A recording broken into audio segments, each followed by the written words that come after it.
നമസ്കാരം. കുശലാമ്മ കിച്ചണിലേക്ക് എല്ലാവർക്കും സ്വാഗതം. ഇഡ്ഡലി മാവ് അരയ്ക്കുന്നത് നോക്കാം. മറക്കാതെ സബ്സ്ക്രൈബ് ചെയ്യുക. ഞാൻ അതിന് 2 പാത്രം എടുത്ത് വെച്ചു. ഒന്ന് അരിയിടാൻ, ഒന്ന് ഉഴുന്നിടാൻ. ഇഡ്ഡലി അരി 1 കിലോ അരിയുണ്ട്.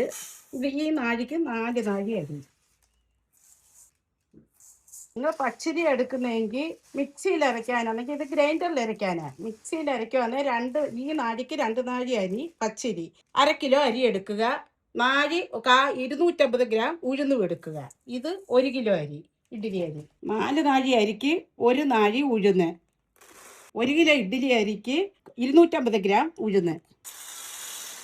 ഒരു 2-3 ഉലുവ, അത്രയും മതി ഉലുവ.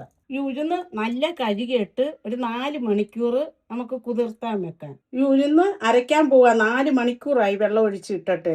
നല്ല കഴുകി വെള്ളം ഒഴിച്ചിട്ട ഉഴുന്ന. ഈ വെള്ളം കുറച്ച് ഇങ്ങോട്ട് എടുക്കാം, നമുക്ക് അരയ്ക്കാൻ എടുക്കാം. ഇത് ഇനി ഈ ഉഴുന്നിടാം.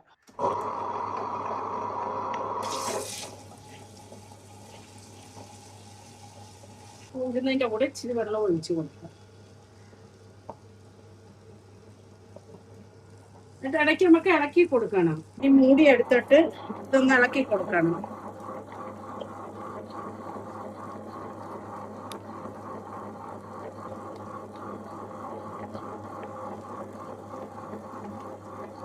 ശകലം വെള്ളം ഒഴിച്ച് കൊടുക്കണം. ഇങ്ങനെ ഇളക്കി കൊടുക്കണം.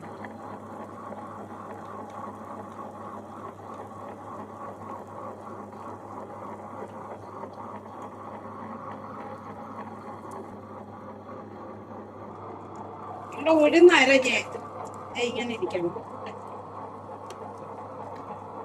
നല്ല അരയണം. 35 മിനിറ്റ് അരഞ്ഞ് ഈ ഉഴുന്ന്. ഇത് ഇങ്ങോട്ട് എടുത്തിട്ട് നമുക്ക് അരി ഇടാം. ഇനി നമ്മുടെ അരി ഇടുക. 5-6 കഴുകി വെച്ചതാണ്.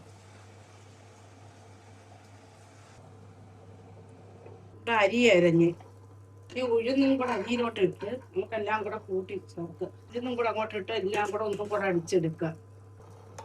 അരി ഒരു 40 മിനിറ്റ് അരഞ്ഞായിരുന്നു. ഇനി നമുക്ക് ഉഴുന്നും അരിയെല്ലാം കൂടെ ഇട്ടത് ഇങ്ങനെ അരിയെടുക്കാം. ഉഴുന്നും അരിയും കൂടെ 1 മിനിറ്റ് ഇങ്ങനെ ഒന്ന് കൂട്ടിയടിച്ച് ഇഡ്ഡലി മാവ് അരച്ചെടുത്ത് ഇനി ഇത് നമുക്ക് നല്ല അടിച്ച് വെക്കാം.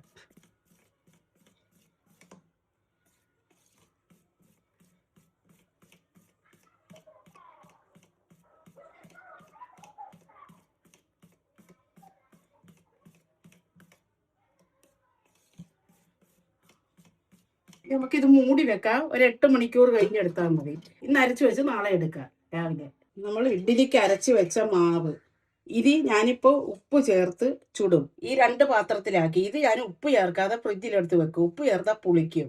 അതുകൊണ്ട് ഉപ്പ് ചേർക്കാതെ ഫ്രിഡ്ജിൽ വെക്കും. അത് തള്ളി വെക്കാം. ഇത് 2-3 ദിവസത്തേക്ക് അരച്ച് വെച്ച മാവാണ്. ഇത് ഇപ്പോൾ ഉപ്പ് ചേർക്കുക. അരയ്ക്കുമ്പോൾ ഞാൻ ഉപ്പ് ചേർക്കത്തില്ല, അന്നേരം പുളി കൂടും ഇഡ്ഡലിക്ക്. അതിനെ ഇപ്പോൾ ചുടാൻ നേരത്ത് ഉപ്പ് ചേർക്കുന്നത്. വേണ്ട, ഇങ്ങനെ ഇരിക്കണം മാവ്.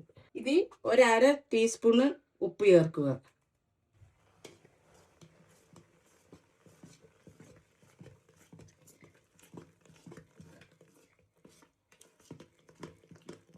സോഡ ഒന്നും ചേർക്കേണ്ട കാര്യമില്ല.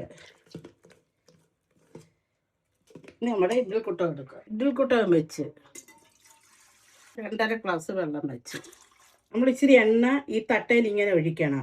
നിങ്ങൾ എണ്ണ ഒഴിച്ചില്ലേ, ഇഡ്ഡലി തുണിയുണ്ട്, ആ ഇഡ്ഡലി തുണി നനച്ച് ഇതിൽ വെച്ച് ഒഴിച്ചാലും മതി. ഈ എണ്ണ ഒഴിച്ചിട്ട് ഇതൊന്ന് ഇങ്ങനെ തടയി കൊടുക്കണം. നമ്മൾ ഇച്ചിരി മാവെടുത്ത് ഇങ്ങനെ ഒഴിക്കണം.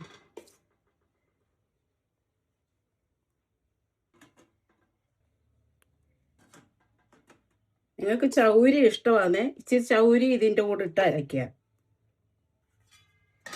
മൂടി വെച്ച് നമുക്ക് അടുപ്പ് കത്തിക്കുക. ഫുള്ളെ വെക്കണം. അടുപ്പ് തീ ഫുള്ളെ വെക്കുക. തീ ഓഫാക്കുക. ഇഡ്ഡലി വെന്താന്ന് നോക്കാം. 15 മിനിറ്റായി.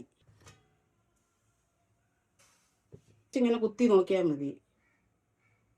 ഇതിലൊട്ടിയില്ല, ഇഡ്ഡലി വെന്ത്. ഇത് നമുക്ക് ഇറക്കി വെച്ച് ഇച്ചിരി ചൂടാറിയിട്ട് എടുക്കാവള്, അല്ലെ ഒട്ടിപ്പിടിക്കും. നമ്മുടെ ഇഡ്ഡലി ഇച്ചിരി ആറി. ഇനി നമുക്ക് ഇങ്ങോട്ട് എടുക്കാം. നമ്മുടെ ഇഡ്ഡലി നല്ല പഞ്ഞി പോലെ ഇരിക്കുന്ന നോക്ക്, നല്ല പഞ്ഞി പോലുണ്ട്, സോഫ്റ്റ് ആയിട്ടിരിക്കുന്ന.